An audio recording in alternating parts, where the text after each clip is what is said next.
तुलसीदास जी के ये दोहे हमारे समाज और धार्मिक मान्यताओं का सजीव चित्रण प्रस्तुत करते हैं। इनके माध्यम से तुलसीदास जी ने कलयुग के दोषों और मानव व्यवहार की बारीकियों को उजागर किया है। मानव व्यवहार और कलयुग के दोष।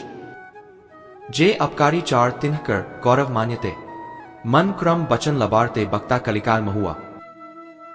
तुलसीदास जी इस दोहे में बताते हैं कि कलयुग में जो लोग चारों दिशाओं में अपकार बुरा काम करते हैं, उन्हें समाज में गौरव मान्यता मिलती है। वे मन, वचन और कर्म से लबार, झूठे होते हैं और वे ही वक्ता होते हैं। इस प्रकार के लोग समाज में उच्च स्थान पाते हैं और उनकी बातें मान्य होती है। यह दोहा हमारे वर्तमान समाज की भी एक झलक प्रस्तुत करता है, जहां नैतिकता और सदाचार के स्थान पर धूर्तता और छल को महत्ता दी जाती है। हमें यह समझना चाहिए कि सच्चा गौरव केवल सच्चाई और धर्म में ही है, न कि किसी प्रकार के झूठ और छल में। ज्ञान और लोभ। ब्रह्मज्ञान बिनु नारी नर कहिन न दूसरी बात, कौड़ी लागी लोभ बस करहिन विप्र गुरघात।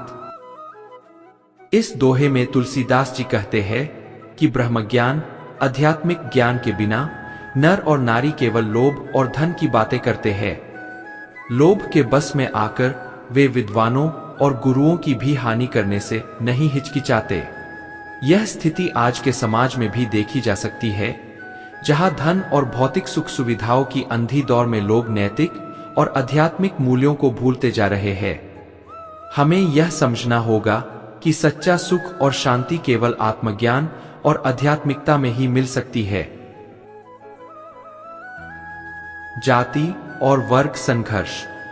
बाधहीन शूद्र द्विजन सन हम तुम ते कछु गाटे, जानई ब्रह्मा सो विप्रबर आखी देखा भिंडाटे।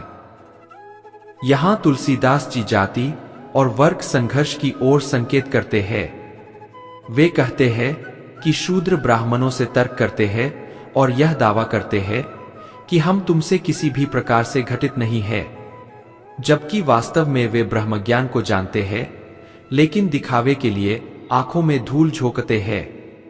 इस दोहे के माध्यम से तुलसीदास जी हमें यह सिखाना चाहते हैं कि ज्ञान और आध्यात्मिकता का कोई जाति या वर्ग नहीं होता। सच्चा ज्ञान वही है जो व्यक्ति के आचरण और व्यवहार में दिखे, न कि केवल वाणी में। भक्ति का महत्व। साखी शब्दी दोहरा कही कहनी उपखान, भक्ति निरूपहीन भगत कली निंदहीन वेद पुराण। इस दोहे में तुलसीदास जी बताते हैं कि कलयुग में लोग साखी, सबद, दोहा और कहानियों के माध्यम से भक्ति का निरूपण करते हैं, लेकिन वेद और पुराणों की निंदा करते हैं। यह स्थिति आज के समाज में भी देखने को मिलती है, जहां लोग अपनी सुविधा और लाभ के लिए धर्म और अध्यात्म का प्रयोग करते हैं, लेकिन वेदों और पुराणों की गहराई और उनके संदेश को समझने का प्रयास नहीं करते। हमें यह समझना चाहिए कि सच्ची भक्ति वही है जो वेद और पुराणों के अनुसार हो, न कि केवल बाहरी दिखावे और आडंबर में। भ्रम और पथभ्रष्टता। श्रुति सन्मत हरिभक्ति पथ संजुत बिरति विवेक, तेहि परिहृहीन विमोह बस कल्पहीन पंथ अनेक।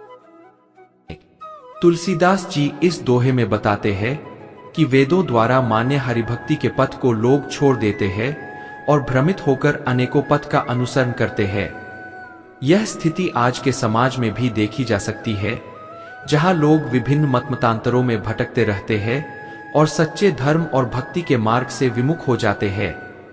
हमें यह समझना होगा कि सच्चा मार्ग केवल वही है जो वेद और शास्त्रों द्वारा प्रतिपादित हो, न कि कोई अन्य मार्ग जो केवल भ्रम और भटकाव में ले जाता है।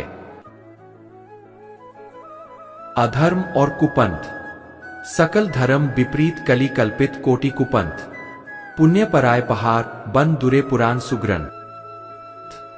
यहां तुलसीदास जी कहते हैं कि कलयुग में धर्म के विपरीत अनेकों कुपंथ की कल्पना की जाती है। अच्छे ग्रंथ और पुराण भी दूर हो जाते हैं और लोग उनके अनुसार जीवन नहीं जीते। यह स्थिति आज के समाज में भी देखने को मिलती है, जहां लोग धर्म और शास्त्रों के विपरीत आचरण करते हैं और अपने स्वार्थ के लिए कुपंथ का अनुसरण करते हैं। हमें यह समझना होगा कि सच्चा धर्म वही है जो शास्त्रों और पुराणों के अनुसार हो, न कि कोई और मार्ग जो केवल अधर्म और पाप में ले जाए। सद्गुरु की महत्ता। धातुवाद निरुपाधि बड़ सद्गुरु लाभ सुमी देव दरस कलिकाल में पोथिन दुरे सभीत। इस दोहे में तुलसीदास जी सद्गुरु की महत्ता बताते हैं। कलयुग में देवताओं का दर्शन दुर्लभ हो जाता है और लोग सद्गुरु की खोज में रहते हैं। सद्गुरु ही हमें सच्चा ज्ञान और भक्ति का मार्ग दिखा सकते हैं।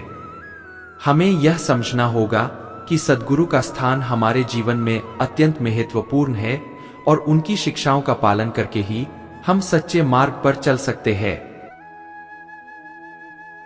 तीर्थ और समाज। सुर सदनी तीरथ पुरिन निपट कुचाली कुसाज मनहूर मवा से मारी कली राजत सहित समाज। तुलसीदास जी इस दोहे में बताते हैं कि तीर्थस्थल और सुर सघन सभी भ्रष्ट हो जाते हैं और कलयुग में समाज बुरी स्थिति में रहता है। यह स्थिति आज के समाज में भी देखने को मिलती है, जहां धर्मस्थल और तीर्थ भी भ्रष्टाचार और बुरी गतिविधियों का केंद्र बन जाते हैं। हमें यह समझना होगा कि धर्म और तीर्थ की पवित्रता बनाए रखना हमारा कर्तव्य है और हमें सदैव सच्चाई और धर्म के मार्ग पर चलना चाहिए। न्याय और शासन। गौण गवार नृपाल मही जमन महामहिपाल साम न दान न भेद कली केवल दंड कराल। इस दोहे में तुलसीदास जी न्याय और शासन की स्थिति का वर्णन करते हैं।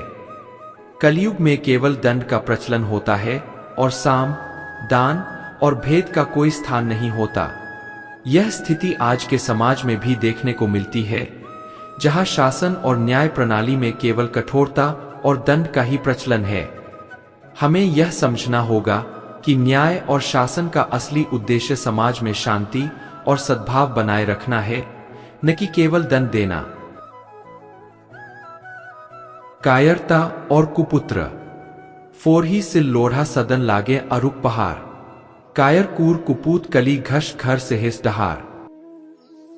यहां तुलसीदास जी कहते हैं कि कायर, कूर और कुपुत्र कलयुग में घरों को नुकसान पहुंचाते हैं और समाज में अव्यवस्था फैलाते हैं। यह स्थिति आज के समाज में भी देखने को मिलती है, जहां परिवार और समाज में बुरी प्रवृत्तियां और बुरे लोग ही समस्याओं का कारण बनते हैं।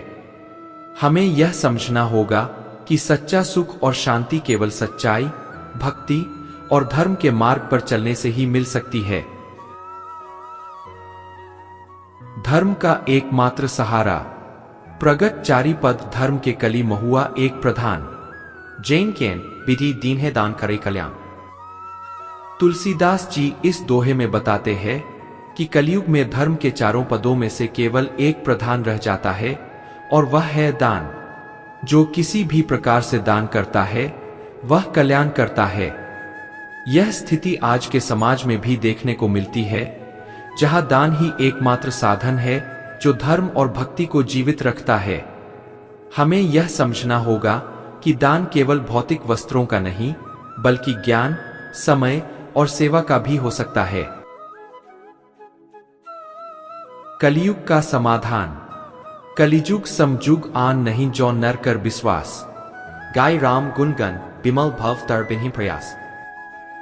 इस अंतिम दोहे में तुलसीदास जी समाधान बताते हैं। वे कहते हैं कि कलयुग जैसा दूसरा युग नहीं है और यदि मनुष्य राम के गुणों का गायन करता है तो वह बिना किसी प्रयास के भवसागर को पार कर सकता है। यह स्थिति आज के समाज में भी देखने को मिलती है, जहां सच्चे भक्ति और राम के गुणों का गायन ही हमें इस जीवन की कठिनाइयों और समस्याओं से उबार सकता है। हमें यह समझना होगा कि सच्ची भक्ति और राम के गुणों का गायन ही हमारे जीवन को सार्थक और सफल बना सकता है। तुलसीदास जी के ये दोहे कलयुग की सजीवता को उजागर करते हैं और हमें सत्य, भक्ति और धर्म के मार्ग पर चलने के लिए प्रेरित करते हैं।